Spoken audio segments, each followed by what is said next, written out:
my husband, Derek, at work.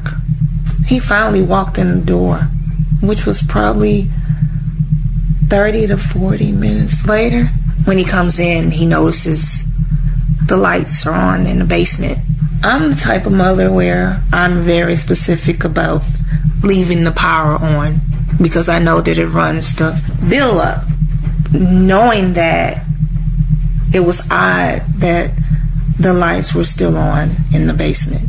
Derek, he yells down for Danye, and there was no answer.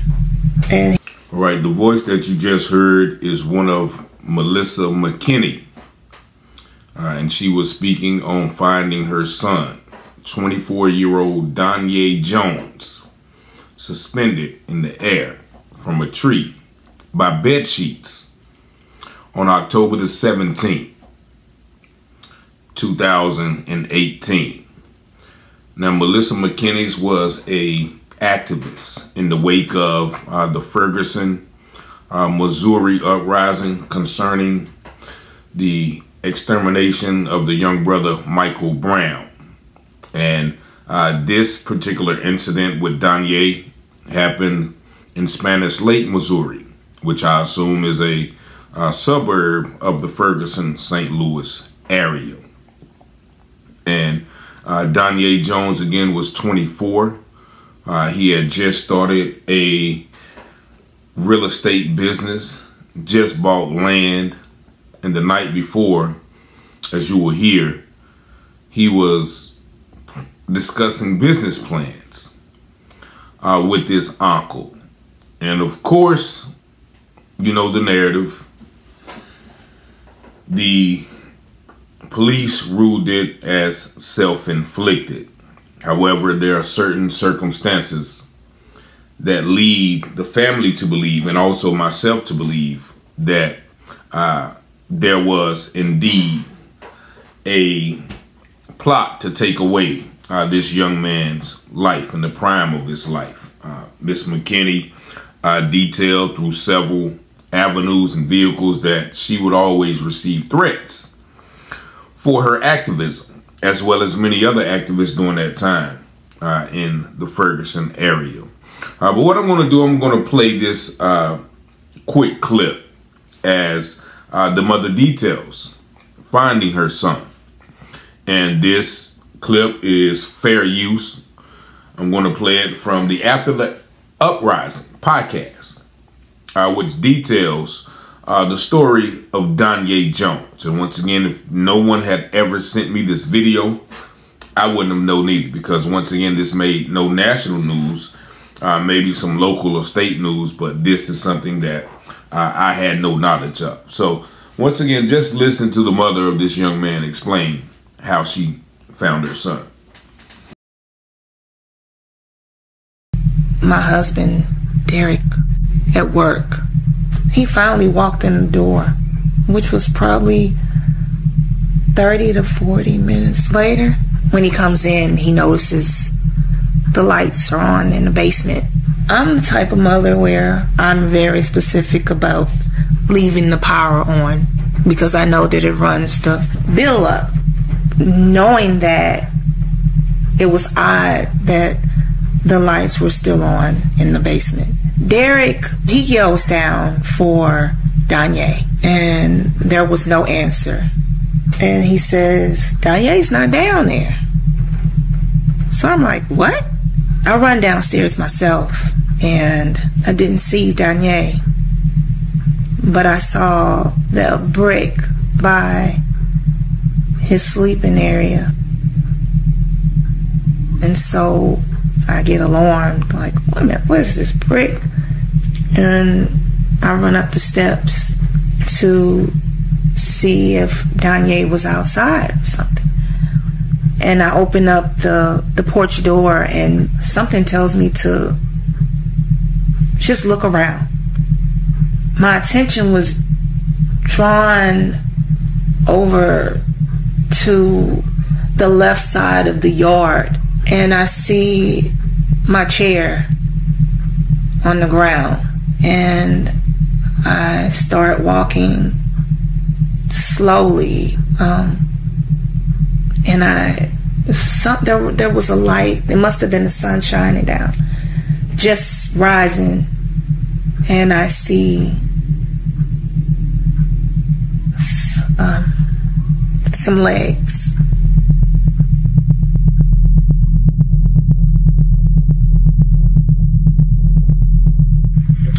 Did she say what was wrong at all? And there you hear the mother have to kind of pause when she relives the incident. And there's a lot of things, once again, that are fishy about this situation. As you heard her say that she found a brick on his brick bed. Like someone put the brick there. Now also, they mentioned that when he was found, his pants were down. His gym shorts were pulled down. Who does that when they are unaliving themselves? And she also mentioned, bruises on his face, like he had been, beaten. But also she mentioned the bed sheets that he was hanging from, that the bed sheets were not from her house, right? And so also the intricate knots that were tied. She said her son couldn't tie those knots. He wasn't an outdoorsman of that nature. And also she mentioned that he had a overnight bag packed because he was going somewhere the next day. And like the bag was on the patio, like, he was about to leave. And so also she mentioned that he had just bought some land and started a real estate business. And he was literally just on, online researching things and talking with his uncle about him doing the business. And so all of these things, amongst other things, lead me to believe that, this was one of those situations that we have begun to see around the nation where in these towns, these small towns, like I said, Spring Lake Missourri, that the police go ahead and investigate. And when they investigate, they already have a predetermined ruling, as you will see. But most importantly, what strikes me about this incident is how the police reacted when they were called to the scene and they were called to attend to Mr. Danye Jones. Just take a look at the mother explaining how things went when the police came. The window, and so I start looking out the front, and I see a detective, which was the lead detective in the case. And I remember him because he had the black eye.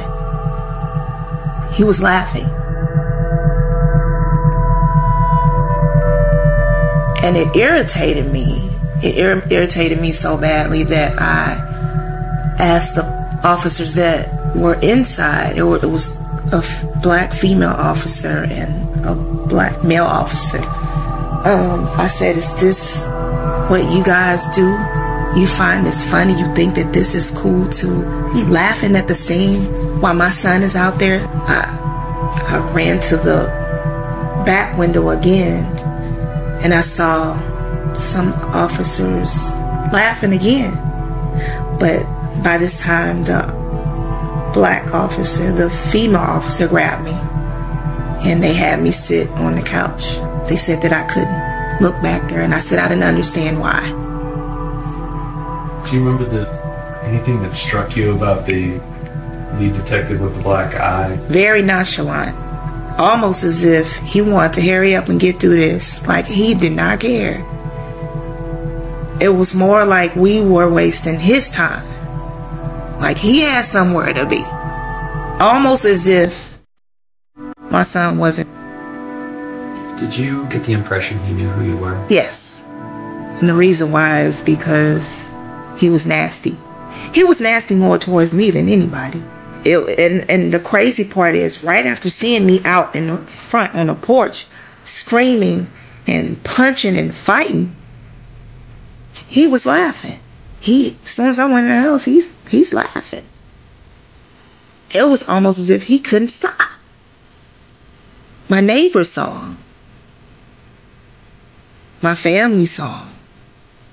It was almost like a taunting, because you can kind of like find something funny one moment and it came out, but to continue to do it, knowing that it affected me, it made us have to really look into who was this detective. And so, you hear the mother talking about the lead detective, who also just happened to have a black eye. But he was on the scene laughing uncontrollably. And she mentioned some other people on the scene laughing. Why would you be laughing in a time of this manner, in a time of such seriousness, if you don't care, or if you care? And she mentions that the black lady came and pulled her away from the window. Like, listen, sis, you know what I'm saying? I know that these cats did it. I don't even want you to see that. You know, like, these things cannot happen without police involvement. And it looks as if from the mother's testimony that there was possibly some police involvement. Like she said, the bed sheets did not come from her house. He didn't know how to tie that knot. He had just set up his own business. He had a duffel bag by the patio. His pants were pulled down. He was beaten. And once again, like she mentioned, how overprotective he was of her. So why would he do that in the backyard, in his own backyard, mind you, where she could find him like that? I don't think these instances, once again, cannot happen without police involvement or police cooperation. And nevertheless, in 2019, in January of 2019, the medical examiner did rule self-unalivement, and that was 5 years ago. And so here it is, 2024, about a month after it happened 6 years ago, and I have not heard anything about it other than these articles from that time. And so this is another example of how these things garner outrage for a few months, maybe even a year.